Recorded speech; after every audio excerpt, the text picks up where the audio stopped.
অনেক অনেক ভাগ্যবান এমন একজন ব্যক্তিত্ব আমাদের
আর আজকে আশীর্বাদে আমাদের মাননীয় প্রধানমন্ত্রী আমাদের সম্মান জানাচ্ছি যারা আজকে আমি সামনে দাঁড়িয়ে আমাদের সামনে দাঁড়িয়ে কথা বলার সুযোগ পেয়েছি।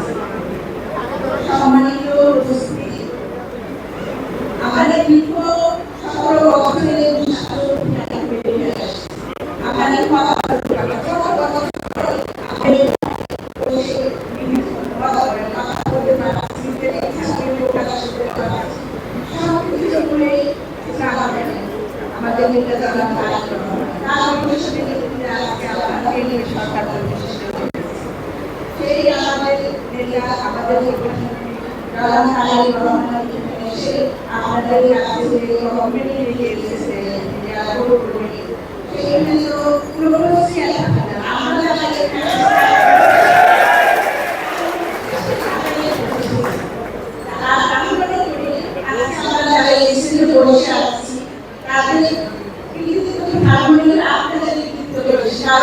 আপনাদের ভালোবাসা, আপনাদের আন্তরিকতা, আপনাদের মূল্যবান একটা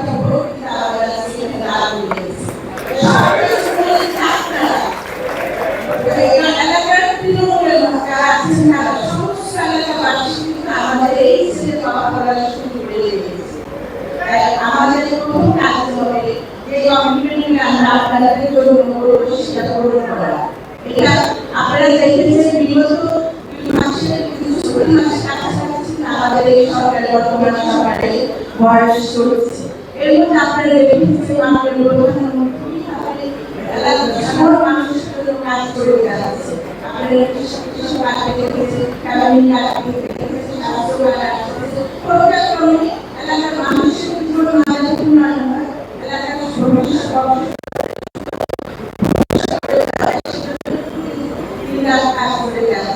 আমরা আমাদের একটাই লক্ষ্য, আমরা আমাদের প্রধানমন্ত্রী অনুসরণ করবো, আমরা সবাই অনুসরণ করবো।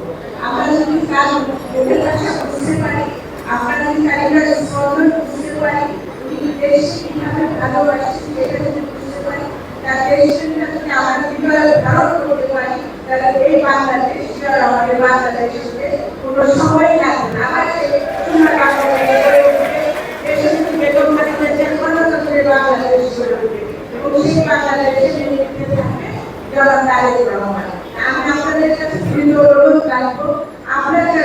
আমাদের এমন কোনো কাজ না করি যাতে আমার দলের সুনাম নষ্ট হয়। আমরা আমাদের অনেক কষ্টের দল, আপনারা জানেন না এমন কোনো ব্যক্তি নাই যে আসামি মন নেই, ভয় ঘুমাতে পারে নাই, মা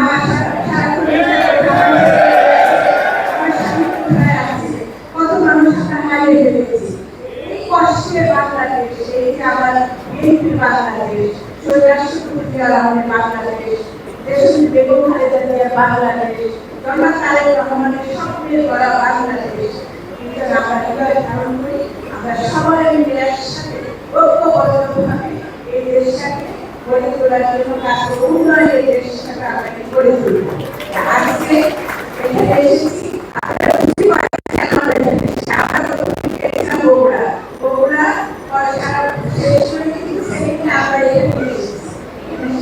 আপনাদের যে চাওয়া আপনাদের যে স্বপ্নগুলি দিয়েছে সেগুলি পূরণ করার জন্য ইনশাআল্লাহ আমাদের সবাই নিয়ত ভালো। আমরা চাই আর আমরা দেশের মানুষের জন্য কাজ করতে চাই, দল চাই জনগণের জন্য কাজ করতে চাই, আমাদের প্রধানমন্ত্রী চাই জনগণের জন্য কাজ করার। এখানে মাননীয় মহাসচিব বসে আছে, উনি এই বৃদ্ধ বয়স নিয়ে পরিশ্রম করে যাচ্ছেন আপনাদের জন্য। কিসের জন্য? ওরা তো ব্যক্তিগত গ্রুপের জন্য, শুধু আপনাদের জন্য।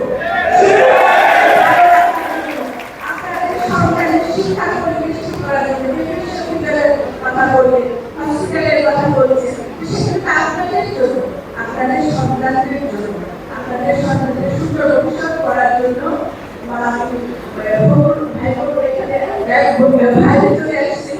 মাননীয় মহাসচিব আপনাদের জন্যই আছে, কাজ করে যাচ্ছে। আমরা সবাই সেটা ধারণ করার চেষ্টা করি। আমরা সবসময় আমাদের এই ধানের 17 বছর ধরে আমরা ফিরে গেছি, এই ধানের শিশুটা না আমরা কখনো হারাতে না আসবে।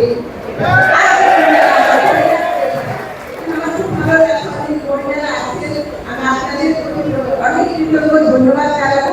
কারণ নির্বাচনে ম্যাক্সিমাম ভোট কিন্তু মহিলারা দিয়েছে। আমার এলাকায় মহিলারা ভোটের অধিকারী, মহিলাদের ভোটে আসছে। সবাইকে অনেক অনেক ধন্যবাদ। যে স্বপ্ন আপনারা দেখছেন এখানে এয়ারপোর্ট হবে ইনশাআল্লাহ। সেই এয়ারপোর্ট আমরা করবো, আমাদের ধৈর্য ধরতে হবে, মানে বলার সাথে সেটা হবে। এটা আমার সহকর্মী থেকে বলেই গেছে, একটু সময় আমাদের দিতে হবে। সবকিছু দেখে এমনভাবে আমরা করবো যেন 2% নষ্ট না হয়ে যায়। আমরা চাই একটা মিথ্যায় বন্দোবস্ত করার জন্য আপনাদের যোগাযোগ ব্যবস্থাটাকে ভালো হয়। আজকে একটা গল্প ডিসি মহোদয় বললেন যে এক প্রবাসী ভাই করছে এতটা হয়েছে, উনি 6 মাসে পরপর দেশে চলে আসছে। এখন উনি দেশে আসতেছে এয়ারপোর্ট নাই, 1 বছরে একবার আসছে। এটাও একটা আমাদের জন্য আনন্দের বিষয়। আমার প্রবাসী ভাই যখন চলে আসতে পারবে। আপনাদের অনেক অনেক ধন্যবাদ, বিশেষ করে যারা এই অনুষ্ঠানের আয়োজন করেছে সবাইকে ধন্যবাদ জানাই। আপনারা অনেক পরিশ্রম করেছেন, আমাদের এখানে অতিথি করে নিয়েছেন। আমি পরপর আল্লাহর কাছে শুকরিয়া আদায় করছি যে শ্রদ্ধা, যে সম্মান আপনারা আমাদের দিয়েছেন। আমি যেন সেই সম্মানের মূল্য দিতে পারি। আমি যে ওয়াদা করে গেলাম তাই আমাদের সেই ওয়াদাটা রক্ষা করতে পারি, আপনারা আমাদের ওয়াদা করবেন। আর আমার বাবা মামার শিক্ষামন্ত্রী আপনারা সবাই জানিয়েছিলেন, আপনারা আমার বাবার জন্য দোয়া করবেন। কারণ আজকে আমার বাবার আদর্শ সফলতা নিয়ে আমি 1 বছর ধরে আসছি। এই কারণে আমি আমার বাড়ি থেকে দাঁড়িয়ে আছি, সেখানে আমার বাবার বাবা, সে বাবার জন্য আমরা যতক্ষণ আল্লাহ যেন তাকে আবার আপনাদের সবাইকে ধন্যবাদ জানিয়ে কৃতজ্ঞতা। আমার সহকর্মী কুমিল্লা থেকে বলল 2 বছর লাগবে। আমি কথা বলি, আমি সময়টা দিলাম না। আমি এটা বলি যত তাড়াতাড়ি সম্ভব সেটা করানোর চেষ্টা করবো। আমাদের সবকিছুর একটা কাগজের পরীক্ষা আছে, সেই পরীক্ষার লম্বা সময়টাকে আমরা যত কম সময়ের মধ্যে আপনাদের এই এয়ারপোর্ট চালু করার জন্য যা করার দরকার আমরা রাত দিন পরিশ্রম করে সেই কাজটা করবো এবং আমরা খারাই করবো, আমরা সেই কাজটা করবো। প্রাথমিক কাজে 1 মাসের মধ্যে আমরা শুরু করে দিব।